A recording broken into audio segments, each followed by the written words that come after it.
RCB versus Gujarat Giants ಈ ಮ್ಯಾಚಲ್ಲಿ ಅಷ್ಟೊಂದು run out ಆಯಿತಾ ಅಥವಾ ಅಷ್ಟು ರನ್ಔಟ್ಗಳಲ್ಲಿ ಈ ಮ್ಯಾಚ್ ಆಯಿತಾ ಅಂತ.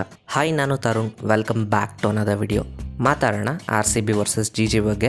ಟಾಸ್ ಗೆದ್ದಿದ್ದು Gujarat Giants and bold decision. First ನಾವು ಬ್ಯಾಟಿಂಗ್ ಮಾಡಬೇಕು and we want to put some runs on the board. Gujarat start ವಿಚಾರಕ್ಕೆ ಬಂದರೆ this was the highest opening partnership of this season. 140 run partnership ಮಾಡಿದ್ರು ಲಾರಾ ಮತ್ತು Beth Moni.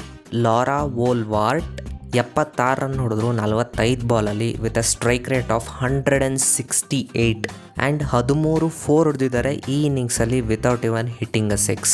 ಇನ್ನು captain ಬೆತ್ ಮೂನಿ ವಿಚಾರಕ್ಕೆ ಬಂದರೆ 85 run ಹೊಡೆದ್ರು 51 ಬಾಲಲ್ಲಿ ಕೊನೆವರೆಗೂ ನಾಟ್ ಔಟ್ ಆಗಿ ಉಳಿದ್ರು ವಿತ್ 166 ಸ್ಟ್ರೈಕ್ ರೇಟ್. ಇವ್ರು ಹೊಡೆದಿದ್ದು 12 4 ಮತ್ತು 1 6. ಸೊ ಪೂರ್ತಿ ಗುಜರಾತ್ ಇನ್ನಿಂಗ್ಸನ್ನ ಇವ್ರ ಶೋಲ್ಡರ್ ಮೇಲೆ ಕ್ಯಾರಿ ಮಾಡಿದ್ದಾರೆ. 140 ಓಪನಿಂಗ್ ಪಾರ್ಟ್ನರ್ಶಿಪ್ ಆದಮೇಲೆ 52 ರನ್ನಿಂದು ಇನ್ನೊಂದು ಪಾರ್ಟ್ನರ್ಶಿಪ್ ಬೆತ್ ಮೋನಿ ಮತ್ತು ಲಿಚ್ಫೀಲ್ಡ್ ನಡುವೆ ಬಿಲ್ಡ್ ಆಯಿತು.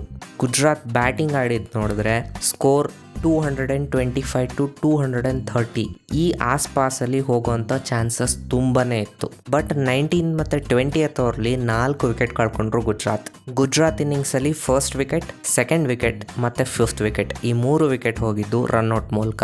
ಸೊ RCB ಗುಜರಾತ್ ಜೈಂಟ್ಸ್ನ 199ಗೆ ರಿಸ್ಟ್ರಿಕ್ಟ್ ಮಾಡಿದ್ರು. ಟಾರ್ಗೆಟ್ ತುಂಬಾ ಜಾಸ್ತಿ ಆಯಿತು. ಸೊ ಹೀಗಾಗಿ ಗುಜರಾತ್ಗೆ ಚಾನ್ಸಸ್ ಜಾಸ್ತಿ ಇತ್ತು. ಬಟ್ RCB ಫೈಟ್ ಬ್ಯಾಕ್ ಕೂಡ ಚೆನ್ನಾಗಿ ಮಾಡಿದ್ರು. RCB ಇನ್ನಿಂಗ್ಸ್ ಸ್ಟಾರ್ಟಲ್ಲಿ ಕ್ಯಾಪ್ಟನ್ ಸ್ಮೃತಿ ಮಾಂಧನ 2 6 ಹೊಡೆದ್ರು ಆ್ಯಂಡ್ ಒಳ್ಳೆ ಸ್ಟಾರ್ಟ್ ಕೊಟ್ಟರು ಅನ್ನೋ ಅಷ್ಟರಲ್ಲಿ ಸ್ಮೃತಿ LBW ಆಗಿ ಔಟ್ ಆಗ್ತಾರೆ. ಇದಾದಮೇಲೆ ಮೇಘನಾ ರನ್ಔಟ್ ಆಗ್ತಾರೆ. ಸೋಫಿ ಡಿವೈನ್ 23 ರನ್ ಹೊಡೆದ್ರು, 2 ಹ್ಯೂಜ್ 6ಗಳು ಕೂಡ ಹೊಡೆದ್ರು. 34 ರನ್ಸ್ ಪಾರ್ಟ್ನರ್ಶಿಪ್ ಬಿಲ್ಡ್ ಮಾಡ್ತಾ ಇದ್ರು ಎಲಿಸ್ ಪೆರಿ ಜೊತೆ. ಬಟ್ ಅನ್ಫಾರ್ಚುನೇಟ್ಲಿ ಸೋಫಿ ಡಿವೈನ್ ಕೂಡ ಬೋಲ್ಡ್ ಆಗ್ತಾರೆ. ಎಲಿಸ್ ಪೆರಿ 24 ರನ್ ಹೊಡೆದ್ರು. ಅದೇನೋ ರಿವರ್ಸ್ ಶಾಟ್ ಹೊಡೆಯೋಕೆ ಹೋಗಿ ಎಡ್ಜಾಗಿ ಕೀಪರಿಗೆ ಕ್ಯಾಚ್ ಕೊಟ್ಟು ಅವರು ಕೂಡ ಔಟ್ ಆದರು.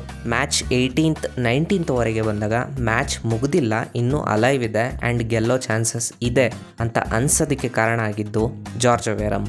48 ಆಫ್ 22 2 ಸ್ವೀಟೆಸ್ಟ್ ಟೈಮ್ಡ್ ಬಿಗ್ಗೆಸ್ಟ್ ಸಿಕ್ಸಸ್ಗಳು ಹೊಡೆದ್ರು. It was a fighting knock and it was too good to watch. 19th ಓವರ್ಲಿ 2 ರನ್ ತಗೊಳ್ಳೋ ಅರ್ಜೆನ್ಸಿಲಿ ಜಾರ್ಜೋ ವೇರಮ್ ಕೂಡ ರನ್ಔಟ್ ಆಗ್ತಾರೆ. ಸೋಫಿ ಮಾಲಿನಿ ಕೂಡ ರನ್ಔಟ್ ಆಗಿರ್ತಾರೆ ಆ್ಯಂಡ್ 20th ಓವರ್ಲಿ ಇನ್ನೊಂದು ರನ್ಔಟ್ ಆಗುತ್ತೆ. RCB ರಿಸ್ಟ್ರಿಕ್ಟ್ ಆಗಿದ್ದು 180ಕ್ಕೆ 8 20 ಓವರಿಗೆ and Gujarat won the game by 19 runs. That's it for this video. ಸಿಗೋಣ ಮುಂದಿನ ವಿಡಿಯೋದಲ್ಲಿ.